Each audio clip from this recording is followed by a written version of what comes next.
कोकणमध्ये जायचा प्लॅन झाला तर एक ठिकाण हमखास ऑप्शन म्हणून समोर येतं आणि ते ठिकाण म्हणजे अर्थातच दिवेआगार. पुणे मुंबईवरून जवळ सुंदर असे रस्ते, सुंदर आणि विस्तीर्ण असा हा सागर तीर, कोकणी नारळे, कौलारू घरे आणि इथली सुंदर अशी देवालय, खाद्यसंस्कृती आणि इथला पाहुणचार. चला तर मग प्रवासाला सुरुवात करूया. फर्स्ट ब्रेक घेतलाय आता, कारण की 50 किलोमीटर कंप्लीट केलं आतापर्यंत घरापासून निघाल्याच्या नंतर आणि तामिनी घाटाच्या जस्ट स्टार्टिंगला. सो म्हटलं थोडासा ब्रेक घेऊया, रेस्ट करूया, गाडीला पण थोडासा रेस्ट देऊया आणि एक 5 मिनिट ब्रेक घेऊन परत आपल्याला तामिनी घाट चढायचा आता. सो चला.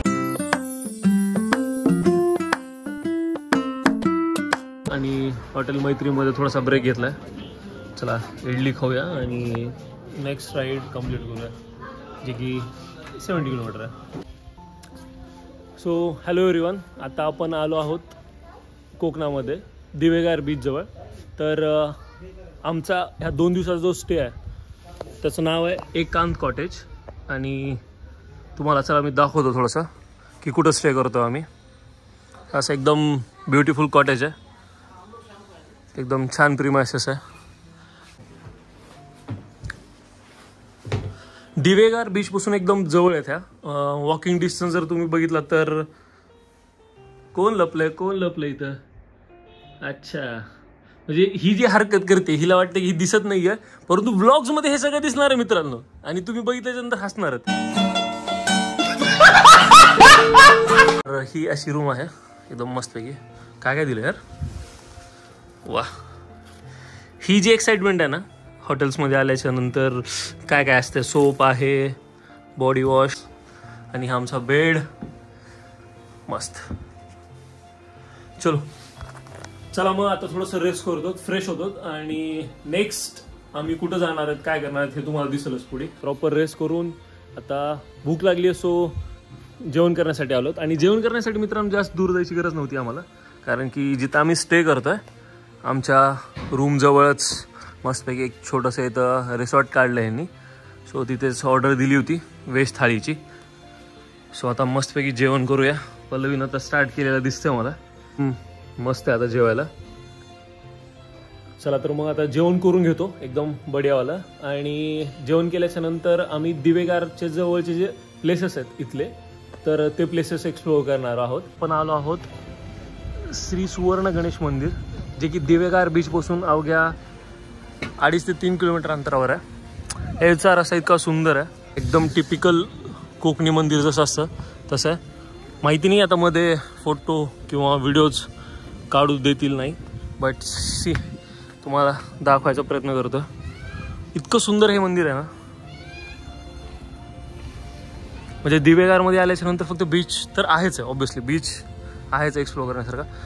छानपैकी दर्शन झालं आहे आणि मध्ये मोबाईल अलाउड नसल्यामुळं मला तुम्हाला दाखवता नाही येत आहे, बट मंदिराची जी इन्फॉर्मेशन होती ती थोडीशी काढण्याचा प्रयत्न केला आहे मी. तर ॲक्च्युली हे मंदिर, सुवर्ण मंदिर ह्याचं नाव असं कशामुळे ठेवलं आहे किंवा काय आहे ह्याच्या मागचं रहस्य, तर असं आहे की 1997 साली इथे बांधकाम करताना, खोदकाम करताना एक चांदीची पेटी सापडली होती आणि चांदीच्या पेटीमध्ये ते ओपन केल्याच्या नंतर गणेशाची सुवर्ण मूर्ती सापडली होती. आणि 1997 साली त्या दिवशी, ज्या दिवशी ही मूर्ती सापडली त्या दिवशी संकष्ट चतुर्थी होती. तर त्यामुळे तेव्हा इथे 1997 साली इथे त्यांनी गणेशाची स्थापना केली आणि हे इतकं सुंदर असं भव्य मंदिर दिवेगारजवळ बांधलं. सो त्यामुळे ह्या मंदिराला सुवर्ण गणेश मंदिर असं नाव दिलं गेलं आहे. एकदम छानपैकी दर्शन झालं आणि चला आता आपण दिवेगारमधले जे दुसरे टेम्पल्स आहेत ते पण एक्सप्लोअर करूया. आणखीन एक इथलं सुंदर असं देवालय म्हणजे उत्तरेश्वर मंदिर. गावाच्या उत्तर टोकाला आहे म्हणून उत्तरेश्वर. पेशवे घराण्याची ह्या शिवस्थानावर नितांत अशी श्रद्धा होती. इथे मूळ हेमंतपंथी गाभाऱ्यात जाऊन प्रसन्न मनाने या देवतेचं दर्शन घ्यावं. मंदिराचा गाभारा इतका प्रसन्न आणि शीतल आहे की इथे बसून शांत मनाने देवाची आराधना केली आणि पुढे निघालो. जवळच होतं श्री काळभैरव मंदिर. काळभैरव देवाची मूर्ती आहे. इथे भवानी देवी, भवानी माता, आणि इथे आहे जोगेश्वर देवीची मूर्ती. हनुमंताचं आणि श्रीरामाचं मंदिर. जय श्रीराम, बजरंग बली की जय.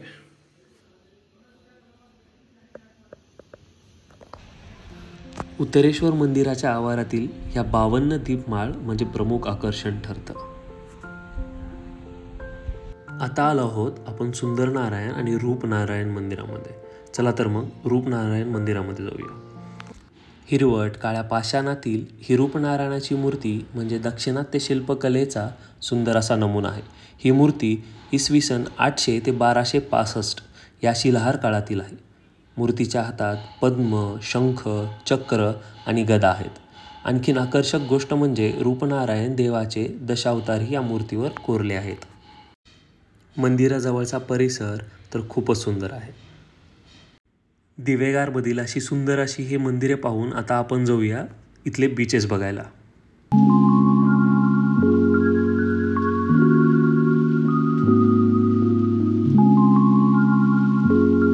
तिथे खाली लोक एन्जॉय करतात आणि आम्हाला आता म्हणजे दिवेगारमध्ये येऊन जवळपास 5-6 तास झालेत. हो ना बोलू, जवळपास 5-6 तास झाले आणि we are waiting to dive in a sea, but आणखीन ते पॉसिबल नाही झालंय.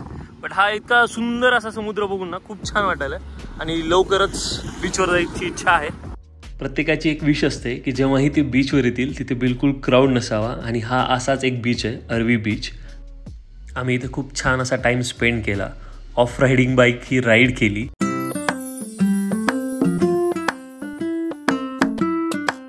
तर आता अरवी बीचवरून आता आम्ही आलो आहोत श्रीवर्धन बीचवर. इतका सुंदर असा बीच आहे, तुम्हाला चला दाखवतो पुढे.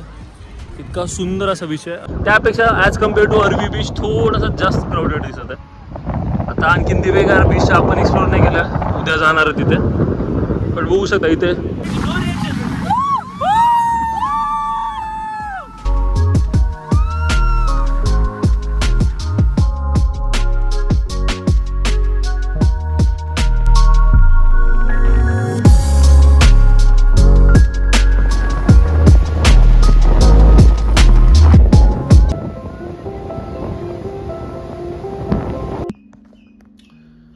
आलो आता श्रीवर्धन बीचवरून.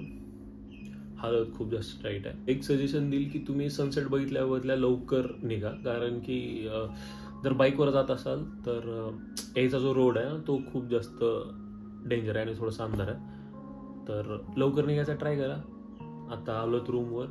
तिथेच बीचवर भुट्टा आहे ते खाल्ला होता, सो पोटात नाही आहे जागा.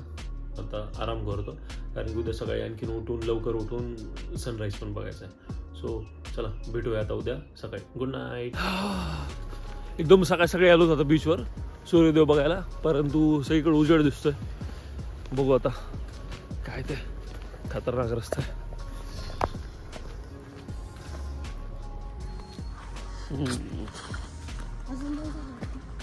आणखीन झाला नाही का? यस, चंदा मामा दिसायला त्यांच्या वरी. सकाळी लवकर उठून दिवेगार बीचवर आलं जातं. सध्या फोटो काढण्यासाठी ना खूप भारी बीच आहे, कारण की खूप क्राऊड नाही आहे. सो मनसोक्त तुम्हाला फोटोज ते काढता येतील आणि सुंदर असा बीच. तुम्हाला एक मजा दाखवतो मी. इकडं सूर्य आहेत बरोबर, जर इकडं बघा थोडंसं वरी चंद्र. इतका सुंदर असा नजारा ना. काय नवीन दाखवलं, सूर्य चंद्र. काय ग बोललो?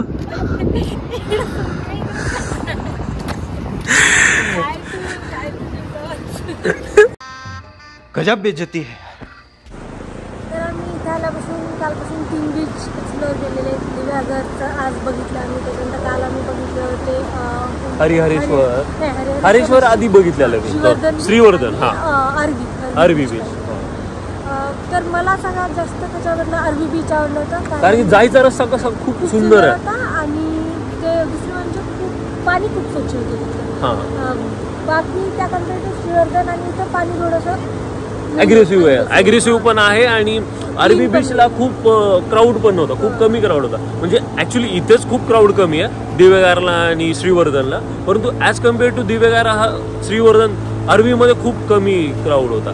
सो मजा आली तिथे.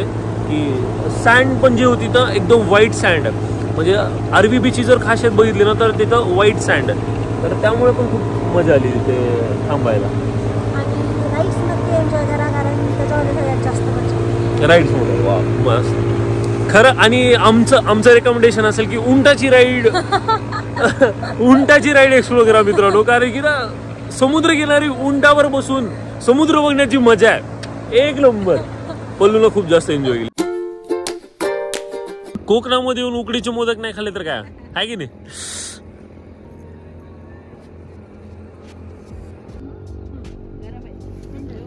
हो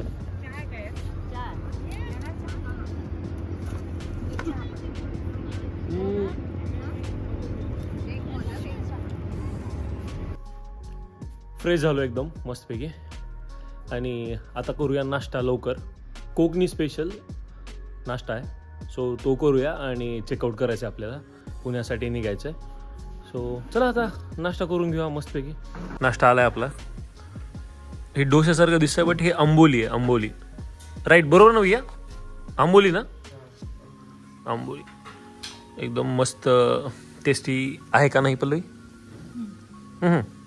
कसं डोस्यासारखं आहे. कसं आहे थोडंसं डिफरंट आहे का. ओके चेकआउट करायचा टाइम झाला आहे. जाऊ नाही वाटत आहे इथून, परंतु जावं तर लागणार आहे. खूप मस्त रूम होती आणि इथली सर्व्हिस पण खूप छान आहे.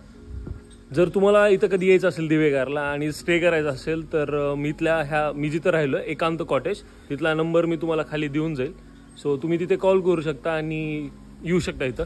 सो मस्त आहे फॅमिलीसाठी. आणि ट्रिप्स येणं म्हणजे जर 2-3 दिवसाची ट्रिप करायची असेल तर खूप छान जागा इथं राहण्यासाठी. चलो आता निघूया पल्लवी. Bye bye. मी जाऊ थांबायचं तुला इथेच. ठीक आहे चलो बाय बाय. आता निघूया पुण्याकडे आणि भेटूया तुम्हाला नेक्स्ट व्लॉगमध्ये.